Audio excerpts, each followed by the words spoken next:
What's something strange your body does that you know isn't quite right but also isn't quite serious enough to get checked out by a doctor? Every once in a while holding a stack of books or a box or similar shaped stuff where the tips of my fingers bent, but the rest was straight, my fingers would lock in place, so I'd have to move my arms and hands in a specific way to unlock them and move my fingers properly. At totally random times it feels like my heart keeps skipping a beat, and I feel short of breath. It goes on for a few hours usually and then stops. I get rubber band headaches sometimes when I focus on doing a certain task. Sometimes the muscles in my hand will tense up, and I have to use my other hand to unfold it. I have the first issue too. It is so uncomfortable that I have been to the ER 3 times for it and seen 2 cardiologists. Lots and lots and lots of tests later we found out that my body is super sensitive to adrenaline. Does this happen for you when there's a situation that induces adrenaline? My body doesn't let me know when I need to pee until it hurts. Like I could go a whole day without peeing and then wake up the next morning with intense stomach cramps that go away after a solid 5-minute pee. I can't tell you how many times I've been like, have I peed today? Well, you never know, and I sit down to discover that my bladder was full. Edit. It's nice to know I'm not the only one. After reading comments I'm worried it might be some pinched nerves in my spine or something, because I'm realizing I only began having trouble telling I need to pee after I fell and bruised my tailbone. I haven't had kids yet so it can't be because of a C-section. But I did get frequent UTIs in middle school, around the same time I got my tailbone. Not sure if it was before or after that my mom never took me to get treated for. It lasted about 6 months and I would get so itchy that I'd scratch myself bloody. So it might be lasting damage from that. I also have ovarian cysts, so the person who suggested I get my uterus checked out, it never occurred that they might be connected. My parents grew up as migrants, so they never went to the hospital unless they were dying, and that means it has transferred over to us, so they almost never take us to the doctors. I'm heading off to college in a few weeks though, so I might stop by a free health clinic or something, since I'll finally be able to. Sometimes I can't swallow food or water. It's like my throat just randomly closes, and it isn't a food allergy either. I'm able to swallow if I quickly twist my neck to the side. It temporarily opens my throat. Doesn't happen often enough to warrant a doctor visit. Update: I have consulted a GI about reflux and was told that I have 0 symptoms of reflux. So I guess rule that out. I've seen a lot of comments about getting my thyroid checked, and I will, since a thyroid issue has come up in the family before. Not me, but my uncle. He's almost 70 now. Over the past few years he has gotten more and more grumpy. Yeah, nothing to worry about. His uncle was like that too. Something old people get. He never wanted to see a doctor, even if his cold didn't seem to go away after 2 months a few years ago. That was bronchitis, progressed to pneumonia. He still has a nasty cough. About a month ago my grandmother was celebrating her 93rd birthday with her children. My uncle just sat there, staring in the distance, and when trying to talk he just mumbled. My aunt finally took charge and took him to the hospital. Brain scan was done. Turns out he had a lot of tiny brain bleeds, probably over the course of several years. Don't ignore personality changes, no matter how slowly they progress. Sometimes I get this weird feeling like everything is going in slow mo. In contrast, I feel like everything I do is at normal speed. My brain just wants me to do stuff and I feel this burst of energy that makes me feel great. However, there is always a moment where I feel like I should keep moving, because if I stop something bad will happen to me. Usually lasts a few minutes tops. When I manage to calm down everything goes back to normal. Has been happening since I'm a kid, 24 now, and still happens every year. The bags under my eyes get purple sometimes. I got a bit of a farmer's tan, but the parts of my skin that are exposed to the sun are like an olive color. Some days I look as pale as a dead man, but feel perfectly fine. My right testicle randomly hurts. I started balding at 16.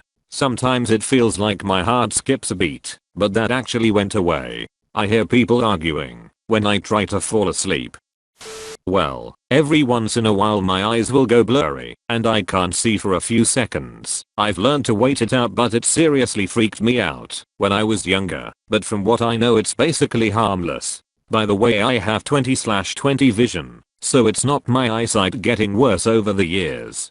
Shira thinks IDK mine's similar to her condition, but instead of going blurry for a few seconds, if I've been lying down for too long then I stand up, then I get this dizzy feeling, and I kinda have a blackish static around my eyes, which will last for about 2 to 4 seconds, then I just feel normal. Wait, no, just found out it's called orthostatic hypotension, and I'm just really dehydrated. This is what has been happening. Just wanted to edit this to show everyone I finally figured it out. Thanks for the advice from everyone though, and have a nice day. Sometimes I'll be walking, and I suddenly just dissociate from my body and everything around me. It could either be triggered by my thoughts or just doing nothing at all. I think about how I'm next to nothing in the universe, and feel like I'm jumping out of myself. Then my body just feels like it isn't mine. In that moment I try to stop it by looking down at my arms to realize that my body is mine, and to stop thinking about things like that. It takes a lot of distraction to end it. Happened a lot my senior year in high school, happens on occasion now, and might have happened the other day. Lasts maybe 30 seconds to 1 minute. I'm really hoping someone else has gone through something similar. Edit. I'm new to Reddit, so thank you for all the responses. I can't go through every single one, but I appreciate all the help and advice from everyone. This has become a really awesome discussion. I'm so glad I'm not alone in this. I get these shivers across my spine every once in a while. Sometimes they come from a change in temperature, but usually it's if a car comes a little close or someone passes too close behind me. My best guess is a slight adrenaline release. About 60% of the time, when I take a leak, my pee decides to shoot off at a near right angle. I'm a guy. No correlation with recent sex, etc. No way of knowing which direction. I live in fear of the day it finally goes vertical, and I waterboard myself. I've always had this, and resigned myself to a life of being the guy that sits down to pee to avoid spraying the floor of the toilet. My stomach makes so much noise. Hungry, full.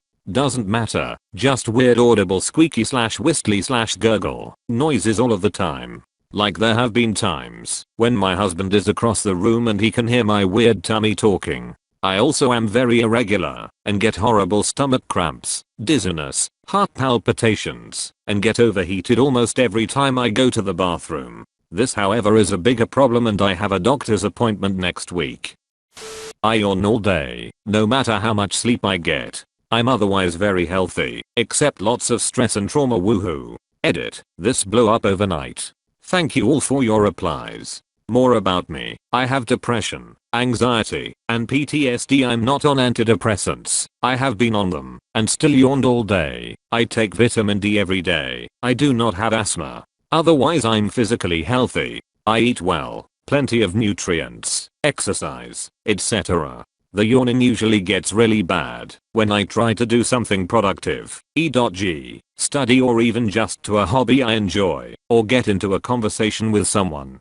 This is extremely difficult as they think I'm bored and do not care. It used to be so bad that my yawns lasted 30 to 60 seconds each and were so incredibly strong, long and extreme that my jaw was in severe pain and I would eventually have watery eyes. Then it would start all over again. It just never ended.